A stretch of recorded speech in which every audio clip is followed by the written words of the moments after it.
Hello বন্ধুরা, আজকে আমি তোমাদের দেখাবো চিংড়ি মাছের ভাপি কিভাবে বানাতে হয়। এখানে চিংড়ি মাছ আমি রেডি করে নিয়েছি, ধুয়ে পরিষ্কার করে খোসা ছাড়িয়ে নিয়েছি। আমার মাথাটা খেতে খুব ভালো লাগে, তার জন্য আমি মাথাটা ছেড়ে দিয়েছি। বাকি সব কিছু আমি ফেলে দিই, সব কিছু পরিষ্কার করে নিয়েছি। আমি 6টা রসুনের কোয়া এখানে দিয়ে দিলাম, তার সাথে এইটুকু আদা আমি দিয়ে দিলাম। মোটামুটি 1 চা চামচের মতো জিরে আমি এখানে দিয়ে দিলাম। তার সাথে নুন 1 চামচ, মোটামুটি 1.5 চামচ নুন লাগবে, তো আমি 1.5 চামচ নুন দিয়ে দিলাম। ছোটো চা চামচ দিয়ে 1.5 চা চামচ নুন। এরপর আমি দেব সামান্য হলুদ, এরপর আমি সামান্য লঙ্কা গুঁড়ো দিয়ে দেব। এখানে পেঁয়াজ কুচি, রসুন, আদা, কাঁচা লঙ্কা, নুন, হলুদ গুঁড়ো সব কিছু দিয়ে আর একটু সামান্য একটু লঙ্কা গুঁড়ো দিয়েছি যাতে করে কালারটা সুন্দর আসে। সামান্য একটু জল দিয়েছি। এখন এটাকে পেস্ট করে নেব। সম্পূর্ণ পেস্ট আমি এখানে ঢেলে দিয়েছি। নেক্সট জলটা আমি ঢেলে দেব। এখানে মশলার বাটিতে যে জলটা ছিল সেই জলটা আমি ঢেলে দেব। এটাকে ভালোভাবে মাখতে হবে। এখানে একটু গরম মশলা গুঁড়ো এখানে ছড়িয়ে দেব যাতে করে এটা স্মেলটা ভালো আসে। এনাফ। কিছুটা কাঁচা সর্ষের তেল,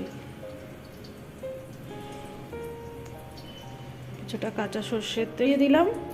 ঝালটা আপনারা আপনাদের পছন্দ মতো দিয়ে নেবেন।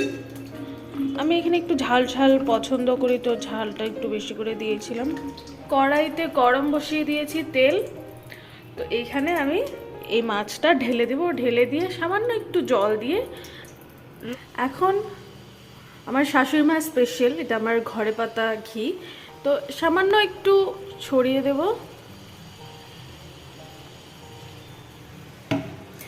এরপর চিনিটা দিতে ভুলে গিয়েছিলাম, তো এখন দিয়ে দিচ্ছি সামান্য কিছুটা চিনি, কয়েক দানা চিনি।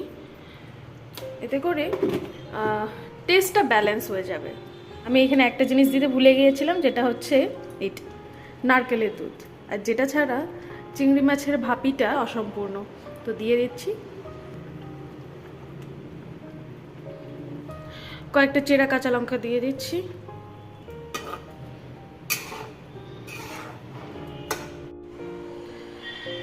লো হিট, ঢাকনা বন্ধ।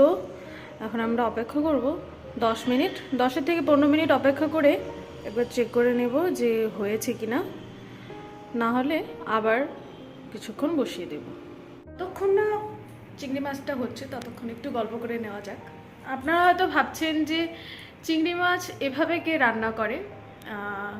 সাধারণত চিংড়ি মাছ টিফিন বাটিতে ভরে সর্ষে দিয়ে রান্না করা হয়, বা ভাতের মাঝখানে দিয়ে দেওয়া হয় টিফিন বক্সটা, বা জলের মধ্যে করা হয়।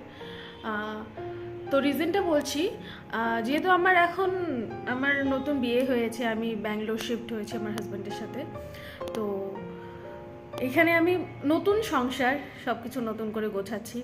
আর যেহেতু আমার কাছে এখন টিফিন বক্স নেই, তো আমার শাশুড়ি মা আমাকে এইভাবে শিখিয়েছে যে এইভাবে করো, দেখবে ভালো লাগবে খেতে। আমি একবার ট্রাই করেছিলাম, একবার বানিয়েছিলাম।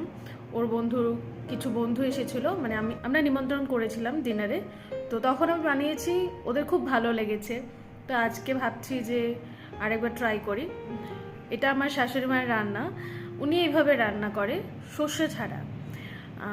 যখন প্রথমবার বানিয়েছিলাম তখন আমার খুব ভালো লেগেছিল, একটু ঝাল ঝাল, হালকা একটু মিষ্টি মিষ্টি, খুব ভালো লেগেছিল খেতে। আর চিংড়ি মাছ তো অবশ্যই আমার খুব ফেভারিট, আমি খুব পছন্দ করি, আমার হাজব্যান্ডও খুব পছন্দ করে। তো তার জন্য আজকে ভাবছি যে চিংড়ি মাছটা বানিয়ে ফেলি। তো দেখা যাক চিংড়ি মাছ কেমন হয় খেতে। আমি জাস্ট ঢাকনাটা খুললাম,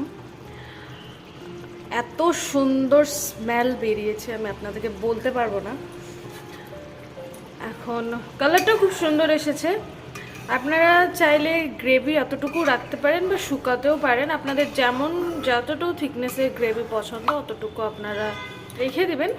আমি আর একটু শুকাবো, ঝাল লবণ সব কিছু চেক করে একবার দেখে নেব, যদি কম থাকে তাহলে আমি দিয়ে দিব, আদারওয়াইজ ইটস ডান। আমি নামিয়ে ফেলবো। একটু লবণ দিয়ে দিয়েছি আর সামান্য একটু গরম মশলা গুঁড়ো দিয়ে দিয়েছি। এখন আরেকটু শুকাবো, হয়ে গেলে নামিয়ে ফেলবো। এই আমার চিংড়ি মাছের ভাপা রেডি।